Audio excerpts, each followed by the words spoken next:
Okay, thanks, Coach Davis. Royal Howe, why don't you go?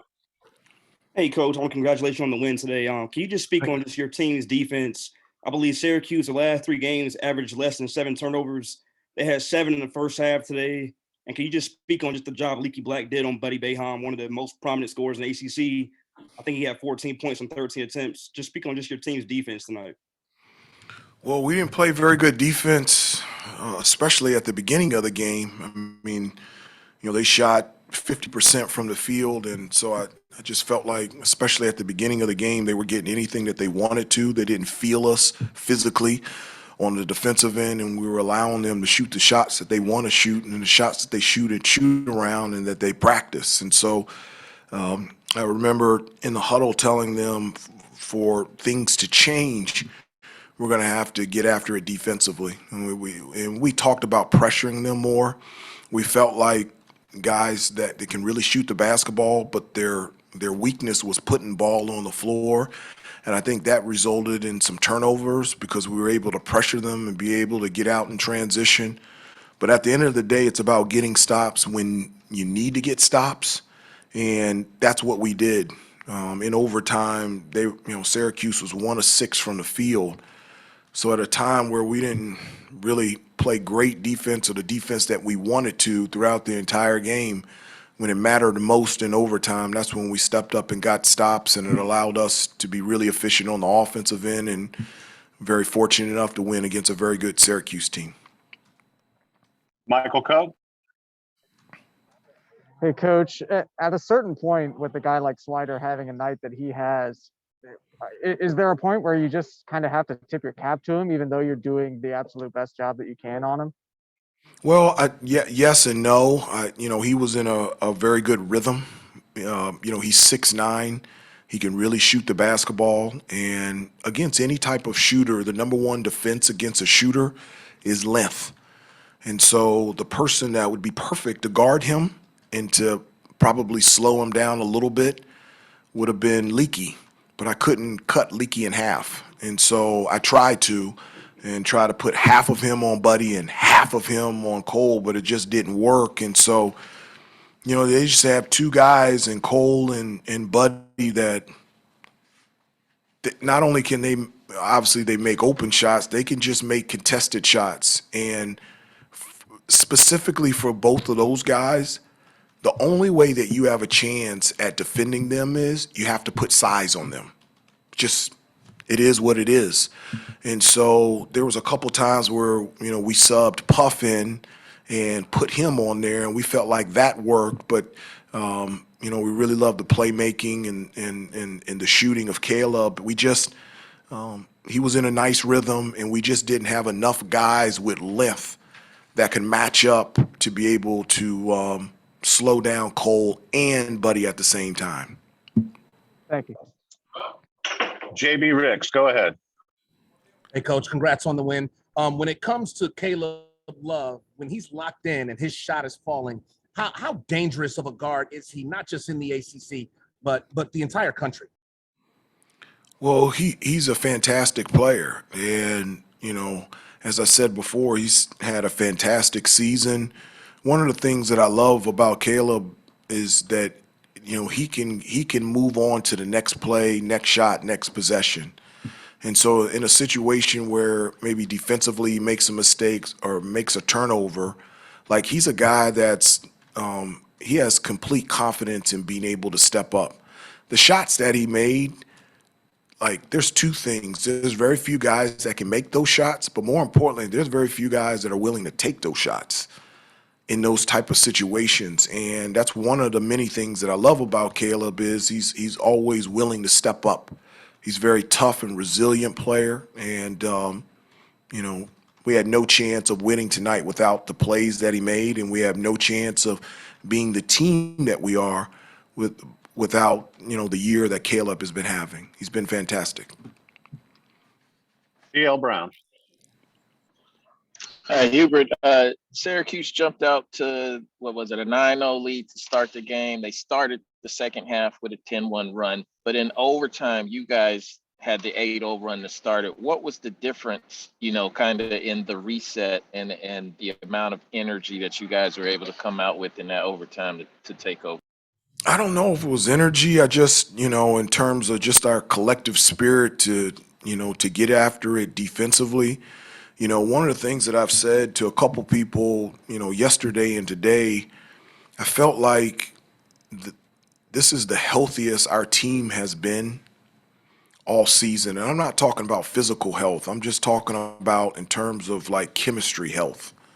It's been the best that it's been all season. There is a togetherness that we have right now that has manifested into something that's just really special. Our huddles are full of encouragement. We're lifting each other up. We're finding the joy and how hard it is to be successful out there as a team and individually. There's a collective togetherness that this group is forming more and more each day, and it's just it's a lot of fun to see. It's a joy to experience, and it's unbelievable to be around. Andrew. Coach, you put Leaky, I guess, on Cole about the last 6-minute mark, 5-minute mark, something like that, and put Caleb on Buddy.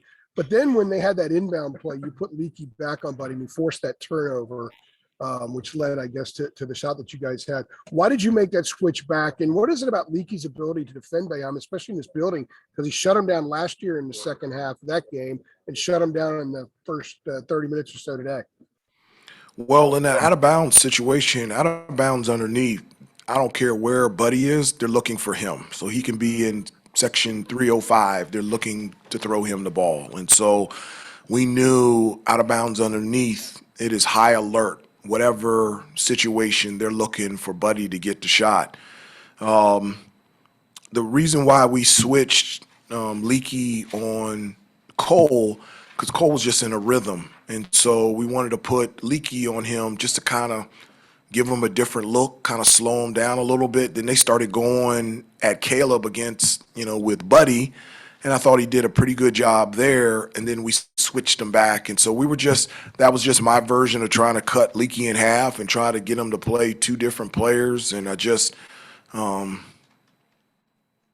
there's some really fantastic, defensive players in the ACC. Duke has a couple outstanding individual defenders, and I just, I know that I'm their coach, but it's just hard for me to find anybody, especially on the wing, that has done a better job defensively in this conference than Leaky. His ability to defend, his versatility, we can move him around. He can guard little guards, power forwards, and whether he wins it or not, he has to be in the running, strong consideration of being, obviously he should be first team, all defensive team in the ACC, but also defensive player of the year. He's been fantastic. Thank you. Trayvon, go ahead.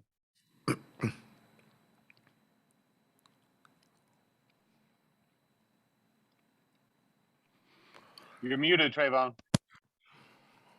Hey, Hubert, could you take us through that final possession of regulation? And when Caleb hit the three, he said that that play wasn't particularly for him, but you all were possibly looking to get an offensive rebound. How comfortable were you with him shooting that three from that deep with the game he had been having up until that point?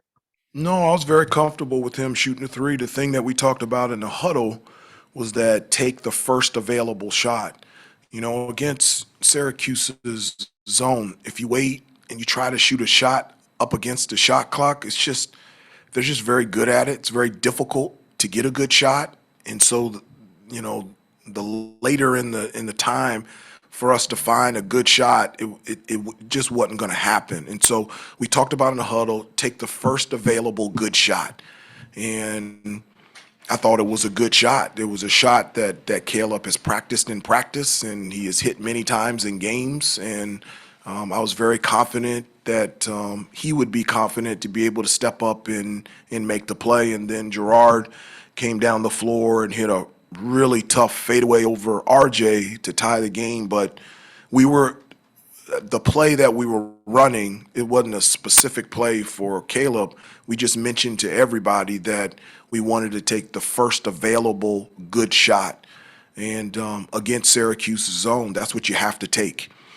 If you find a place where you can score and you put it in the hands of somebody that can make shots, you have to take that shot, and Caleb stepped up and made it. We got time for a couple more. PJ and then Ross, and that's all we got time for. Sorry. Hey, Coach. So, senior night, talking about, the seniors, Brady put up 22, Leaky with some really great clutch plays on the assists and a lot of clutch defense. Talk about, how much those guys mean to the team, especially in a game like this, a really tough situation. Just talk about the kind of impact they have. Well, it was great. I talked to him before the game, and I because last year with COVID, just wasn't a senior celebration.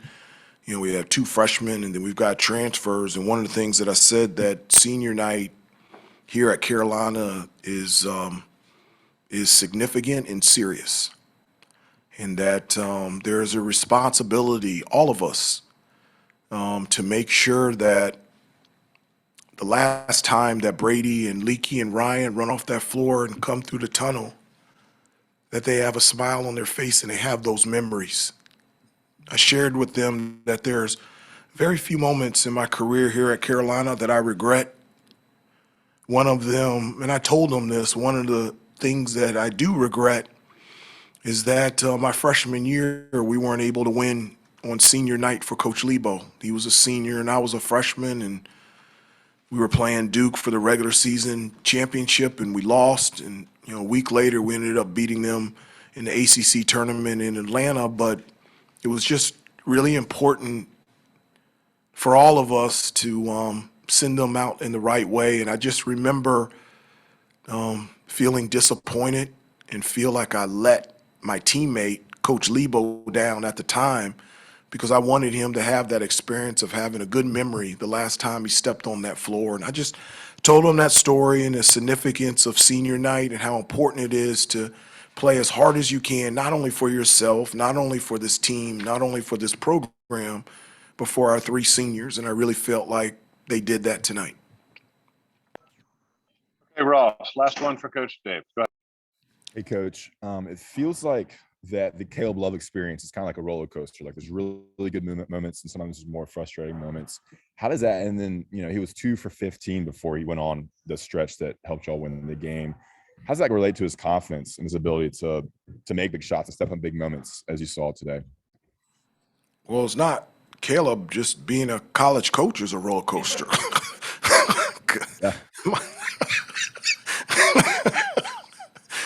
It's not a kiddie ride, where the teacups where you just sit there and just laugh a little bit. It's I don't know if you guys remember at King's Dominion the Rebel Yell. That's what it is, or the Cobra. Okay, that's what college coaching is. So, and you have to find joy in how hard it is to be the best that you can be. But I that's one of the major things that I love about Caleb, is that his toughness and his willingness to step up to the challenge. Like, I can challenge Caleb. I can tell him when he's not doing the right things, and I can praise him and tell him that he's playing great. And one of the things that I always tell him is, I'm not calling you out, I'm calling you up.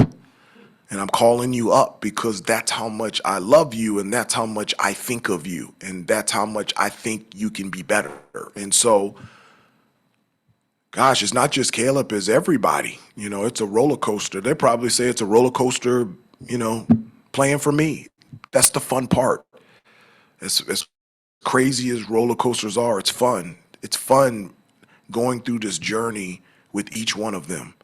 It's fun to be able to be in their lives and try to help them and to encourage them and to teach them and to coach them every day. Like, that's the fun part. It's not fun if everything is easy and everything, there's no adversity, there's no trials. That's the fun part. And so I find great joy in the up and downness of being their head coach.